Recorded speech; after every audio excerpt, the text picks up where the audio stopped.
السلام عليكم. اللهم صل وسلم وبارك على سيدنا محمد وعلى آله وصحبه أجمعين. في هذا الفيديو إن شاء الله بغيت نوجد معكم كيكة اللي كتكون بالتفاح والكراميل، كتجي معلكة ولذيذة. شوفوا معايا في الفيديو.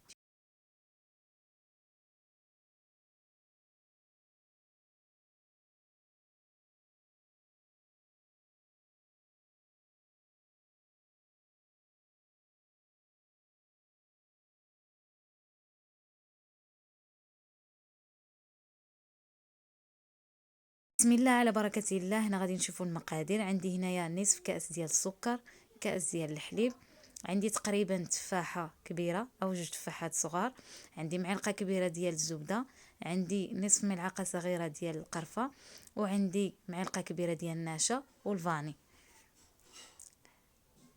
هنايا في كاس ديال الحليب غادي ندير معلقة كبيرة ديال النشا،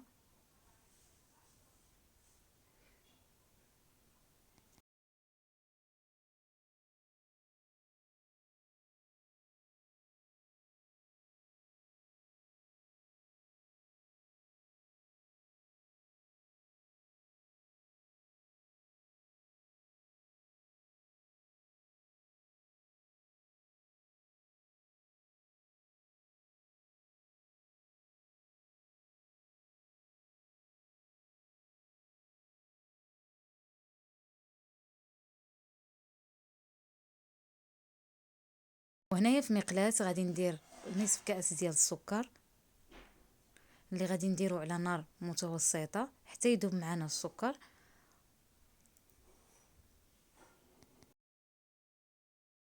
من بعد هنايا راني ضفت معلقة كبيرة ديال الزبدة، ما عرفتش كيفاش التصوير انني ما صورتهاش. وهنايا ضفت التفاح، غادي نخليه حتى يولي حتى يذوب معنا ويولي حتى كراميل باش يعطينا واحد اللون كراميل. هنايا كما غادي تشوفوا في الفيديو حتى يتغير اللون.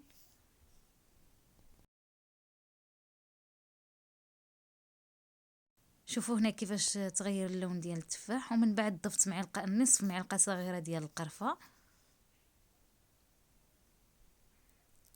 ونضيف فاني. ومن بعد غادي نضيفو كاس ديال الحليب مع معلقة كبيرة ديال النشا اللي كنا درناها قبل وجدناها.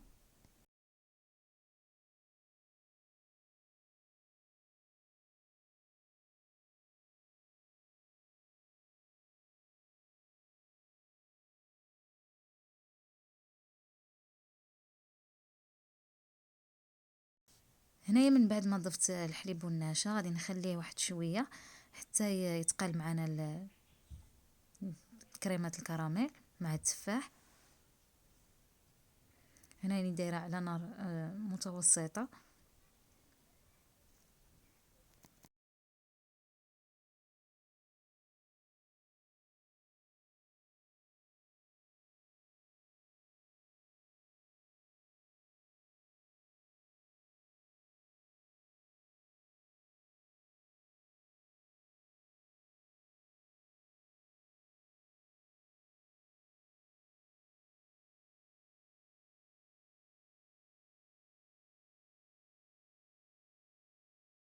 من بعد هنايا غادي نخليها على جنب حتى تبرد.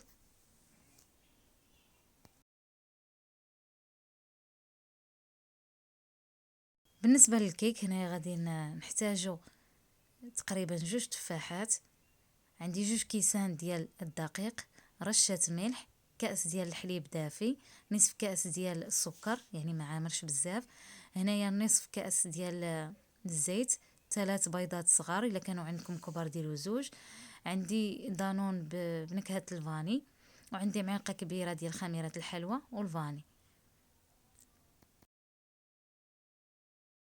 هنايا في اناء غادي نضيف البيض والسكر وايضا الفاني اللي غادي نضربهم مزيان حتى يبيض معانا.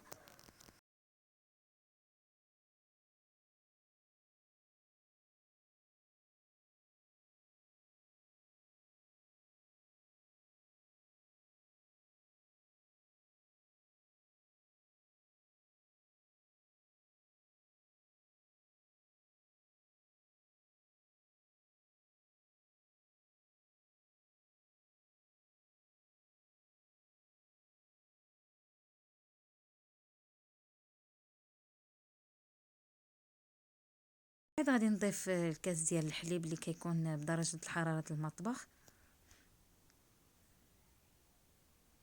ونضيف رشة ملح، ونضيف ايضا دانون بنكهة الفاني. هنايا دانون اختياري.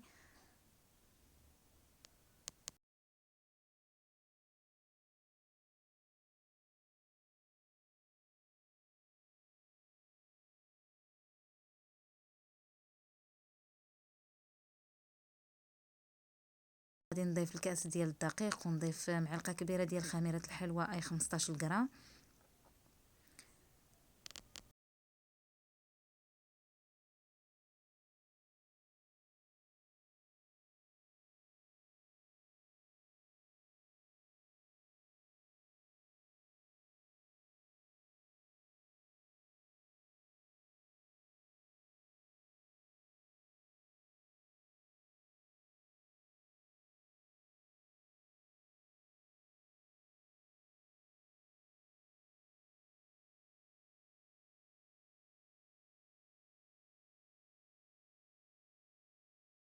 هنايا غادي نضيف الكأس الثاني ديال الدقيق، ونجمع الخليط. هنايا ما كتكون الكيكه ما كتكون خفيفه بزاف، ما كتكون ثقيله.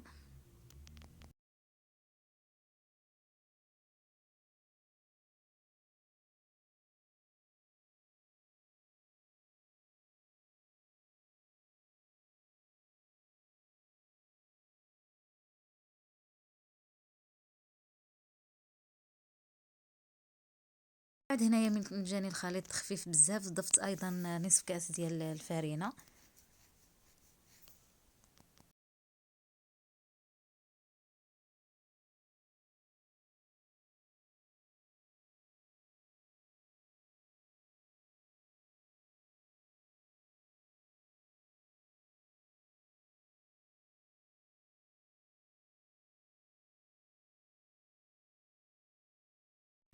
صافي هنا ملي كتكتب لكم هنايا 8 صافي اننا يعني ما ثقيل ما خفيف. من بعد غادي نضيفه في المول اللي كنت دهنته بالزبده وضفت ليه الفرينه. هنا يكون شعله على الفران على 180 درجه من التحت فقط.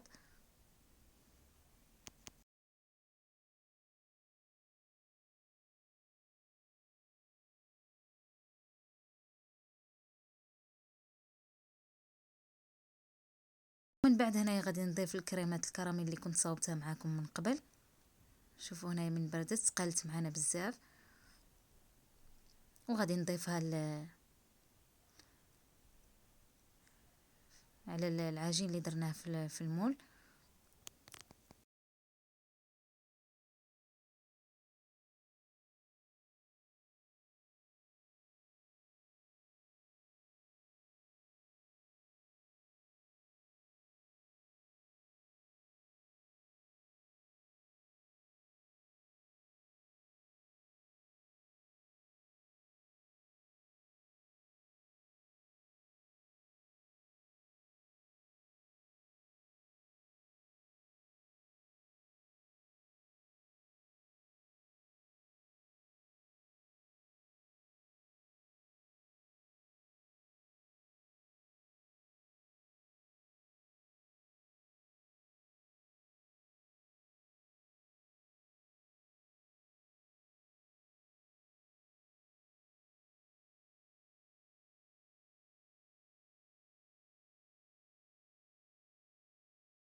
غادي نبقى نطلع الفوق ونهبط، يعني باش هذيك الكريمه تخلط لنا مع العجين. وكندير هنايا خطوط عشوائيه.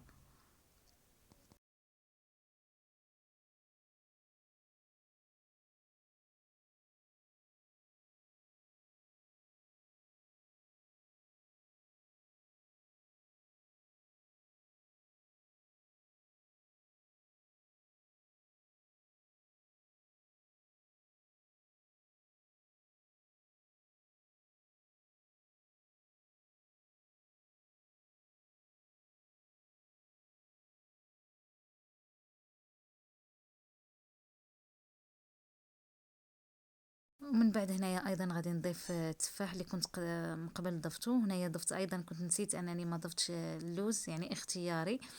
اللوز يكون محمر اللي هرمشته شويه وضفته هنايا للكيك. ومن بعد غادي نضيف التفاح كما كتشوفوا هنايا بالفيديو. وضفت ايضا ثاني اللوز اللي مهرمش كيكون محمر وغادي ندخلها للفران.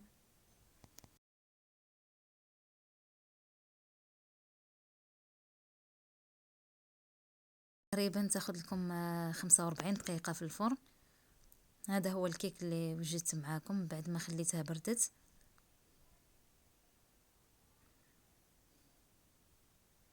هنا غادي نديرو في صحن التقديم.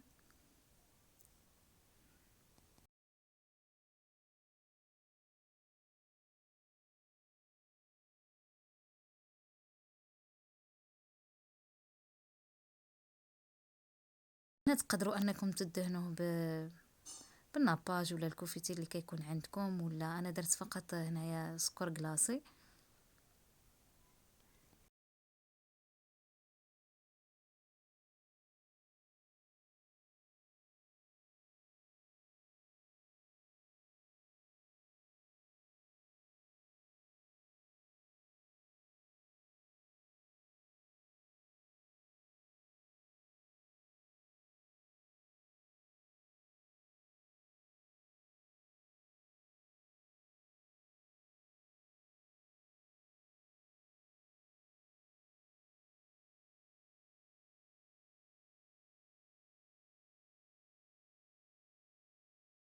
زينت بخطوط الكراميل فقط اختياري حتى هو.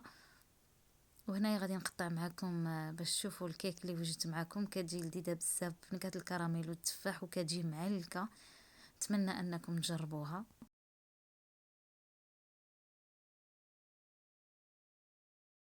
ما تنساونيش بلايك واشتراك ودعم القناه وتبارطاجيو مع الناس اللي كتعرفوا. في امان الله، والسلام عليكم ورحمه الله تعالى وبركاته.